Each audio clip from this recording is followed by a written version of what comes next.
Hello friend, sociology with Dhruv Dikshit channel में आपका स्वागत है। आज आपके साथ में मध्य प्रदेश उच्च शिक्षा विभाग, मध्य प्रदेश शासन के उच्च शिक्षा विभाग द्वारा बीए सेकेंड ईयर के लिए समाजशास्त्र के पाठ्यक्रम पर चर्चा करूंगा। इसमें सामाजिक अनुसंधान एक पेपर है, प्रथम पेपर, जिसके तहत इस पेपर के क्रम से बाकी यूनिटों में आते जाएंगे। आज हम करेंगे समाज विज्ञान में वैज्ञानिक विधि का उपयोग और अनुसंधान प्रक्रिया, द रिसर्च प्रोसेस। समाज विज्ञान मूलतः समाज विज्ञान जो है मानव विज्ञान से संबंधित है, मनुष्यों से संबंधित सारी विधाओं, सारे विज्ञानों से संबंधित समाज विज्ञान कहलाता है। प्रकृति हम देखते हैं जटिल और गतिशील है, कॉम्प्लेक्स एंड मोबिलाइज है। तो कोई भी प्राकृतिक और भौतिक विज्ञान के रूप में निर्देशित तथ्यों के तहत हम अन्वेषण इतनी आसानी से नहीं कर सकते। यहाँ अनुसंधानकर्ता को कई समस्याएं आती हैं, जैसे विषय वस्तु की समस्या आती है, व्यक्तिगत सामान्यीकरण की समस्या आती है।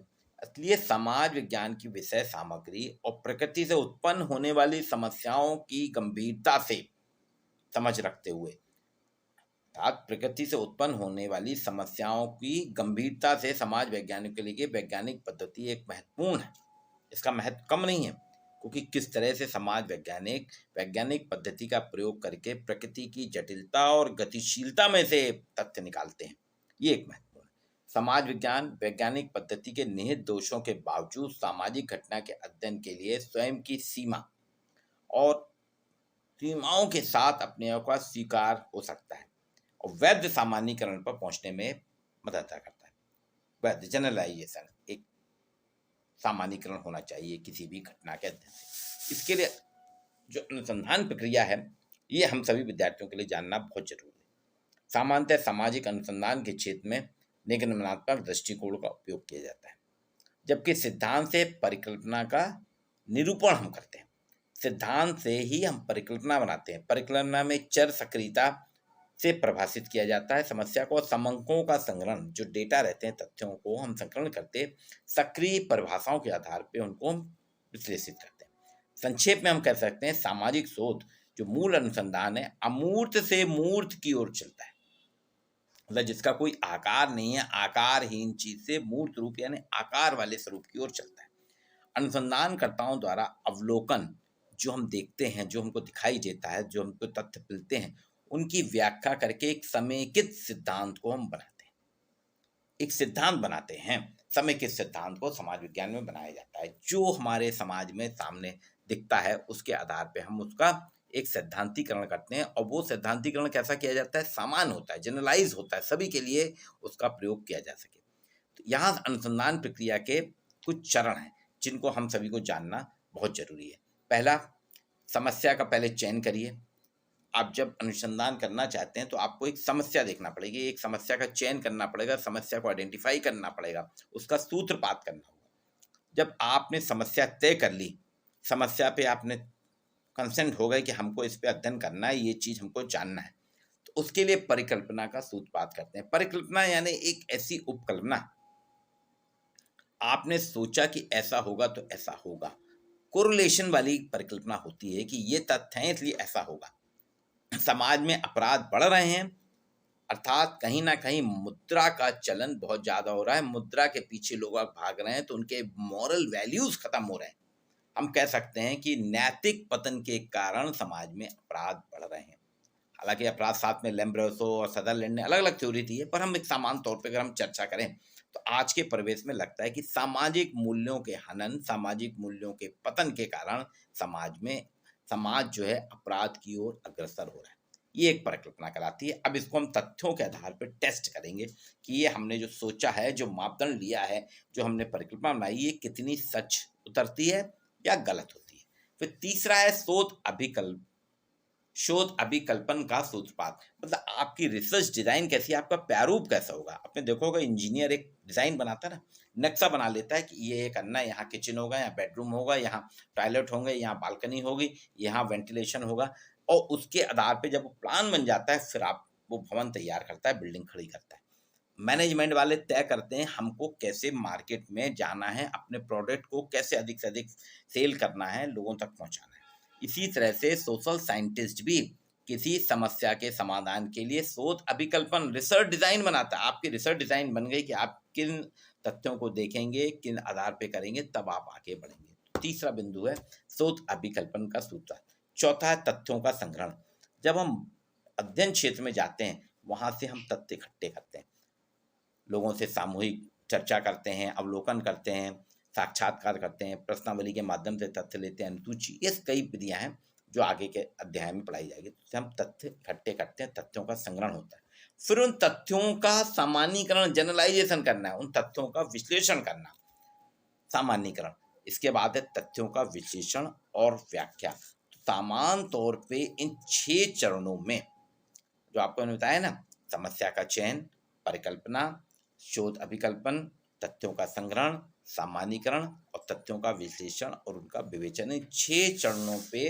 और देखिए, आप सारे चरण एक दूसरे पे आत्मनिर्भर हैं, अंतर्निर्भर हैं, एक दूसरे से कोरिलेट होते हैं, इंटर रिलेटेड होते हैं। और विभिन्न गतिविधियां साधारणतः 6 तत्वों में जो हम समाहित करते हैं, वो आपको मैंने बताया। उस आधार पे आप कुछ रिसर्च करते हैं, कुछ तथ्य आते हैं, उन तथ्यों के आधार पे सिद्धांतों का निर्माण होता है।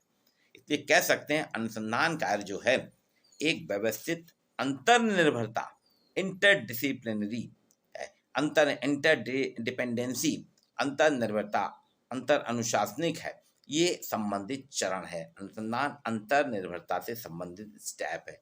अनुसंधानकर्ता साधारणतः अनुसंधान प्रक्रिया के अलग अलग चरणों में प्रवेश करता है। जब वो समस्या चुन लेता है तो चरण 2 में प्रवेश करता है, जिसमें परिकल्पना का निरूपण करने के लिए वह अपने पिछले अध्ययनों को देखता है, पूर्व के अध्ययनों को देखता है, उनसे सोच अध्ययन के लिए अपने नए स्टेप बढ़ाता है, नए कदम बढ़ाता है। इसलिए एक अनुसंधानकर्ता जो है अभिकल्पन का चयन करते समय उसके मन में समस्या और परिकल्पना दोनों रहते हैं। जब आपकी समस्या तय हो गई, परिकल्पना तय हुई, तब आप फिर उसके लिए रिसर्च डिजाइन बनाएंगे और परीक्षण करने के योग परिकल्पना तैयार करते हैं। अनुसंधान की प्रक्रिया ये बताती है कि अलग अलग चरण जो हैं इसके सब एक दूसरे पे निर्भर है। ये एक चक्रीय प्रक्रिया है। रिसर्च प्रोसेस जो है एक साइक्लिक प्रोसेस है, चक्रीय प्रक्रिया है। हर आप सोचेंगे 6ठे चरण पे हम पहुंच गए तो आपका अनुसंधान पूरा नहीं, उसके बाद भी कुछ नए नए बिंदु उभरते हैं। प्रक्रिया 2 स्थितियों में संपन्न होती है। पहली स्थिति में हो सकता है कि आंकड़े जो आपने आंकड़े इकट्ठे हैं वो आपकी परिकल्पना का समर्थन ना करते हो। मैंने कहा था ना, सत्य होगी या असत्य होगी या आंशिक रूप से समर्थन करते हो। इसमें शोधकर्ता पुनः चरण 1 में लौटाता है, तब वह समस्या और परिकल्पना का पुनः निरूपण करता है और फिर उसके बाद में वो आगे बढ़ता है और सूची तैयार करता है।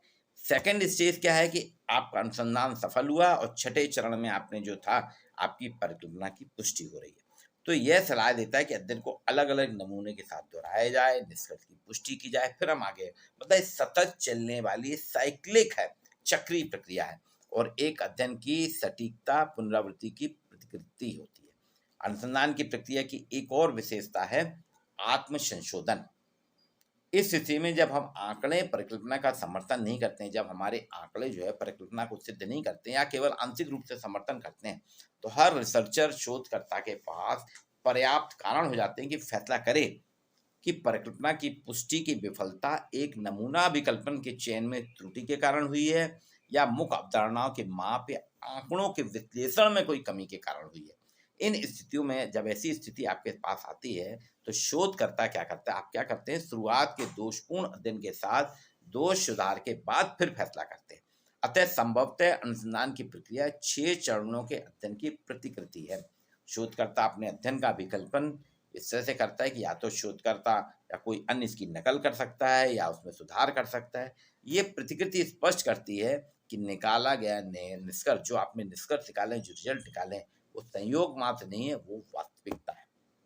ये जो है यहाँ पे आपको सामाजिक अनुसंधान क्या है, सामाजिक अनुसंधान में वैज्ञानिक पद्धति कैसे प्रयोग की जाती है, सामाजिक अनुसंधान की प्रक्रिया क्या की जाती है, इन सारी चीज़ों को इसके अंतर्गत पढ़ना है।